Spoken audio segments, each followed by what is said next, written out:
एक बार एक बड़े से हॉल में बहुत सारे लोग बैठे थे। वहाँ पर दुनिया का एक बहुत ही बड़ा स्पीकर आने वाला था और सब लोग उनकी बातें सुनने के लिए वहाँ पर आए थे। लगभग 10 मिनट के बाद वह स्पीकर स्टेज पर आ जाता है और वह बोलता है कि अगर आपने मेरी बात ठीक से सुन ली और समझ ली तो आपकी ज़िंदगी पूरी तरह से बदल जाएगी।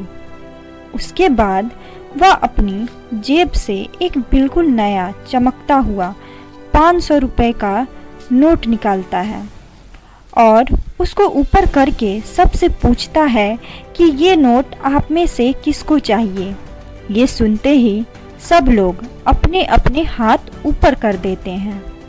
वह स्पीकर बोलता है कि ये नोट मैं आप में से किसी एक को दूंगा, लेकिन इसके लिए आपको थोड़ा वेट करना होगा। अब वह स्पीकर उस नोट को अपनी मुट्ठी में बंद कर लेता है और थोड़ी देर तक उसको मसलता है। अब उस नए नोट में सल पड़ जाते हैं और वह थोड़ा पुराना सा दिखने लगता है और वह एक किनारे से थोड़ा फट भी जाता है। इसके बाद वह फिर उस नोट को ऊपर करके पूछता है, अब ये 500 का नोट किसको चाहिए। इस बार भी सभी लोग अपने हाथ ऊपर कर देते हैं। तब स्पीकर ने उस नोट को जमीन पर गिरा दिया और उस नोट पर 3 से 4 बार पैर रख दिया। इससे नोट और भी पुराना हो गया और उस पर थोड़ी मिट्टी भी लग गई थी। फिर उन्होंने उस नोट को ऊपर किया और पूछा कि अब बताओ, अब इस नोट को आप में से कौन लेना चाहता है। और इस बार फिर सब के सब ने अपने हाथ ऊपर कर दिए। स्पीकर अब नोट को फिर से नीचे जमीन पर गिरा देता है और उसके ऊपर कूद कूद कर उसको दोनों पैरों से रगड़ देता है और उसके ऊपर चाय भी गिरा देता है। अब नोट इतना गंदा हो जाता है कि उसको पहचानना भी मुश्किल होता है। कोई भी उस नोट को देखता तो यही बोलता कि अब ये सिर्फ एक गंदा कागज़ का टुकड़ा है, अब यह बेकार है, इस दुनिया में इसकी कोई वैल्यू नहीं है। स्पीकर ने एक बार फिर उस नोट को उठाया और ऊपर करके सबसे पूछा, अब इस नोट को कौन लेना चाहता है। और इस बार भी सब के सब ने अपने हाथ ऊपर कर दिए।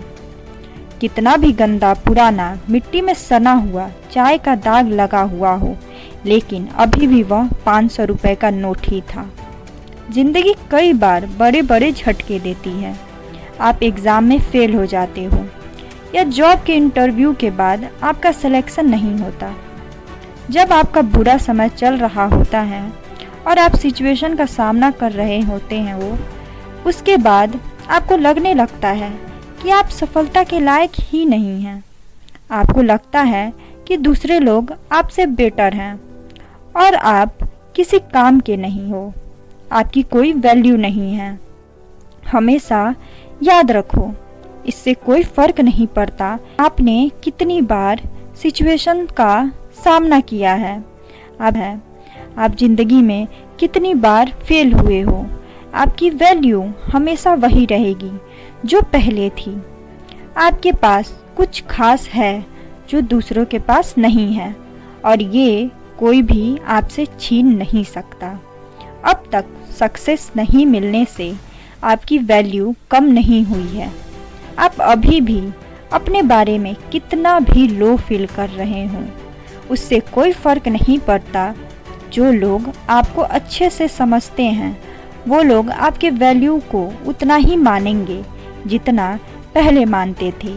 तो अपनी वैल्यू को समझो और कुछ बड़ा करके दिखाओ।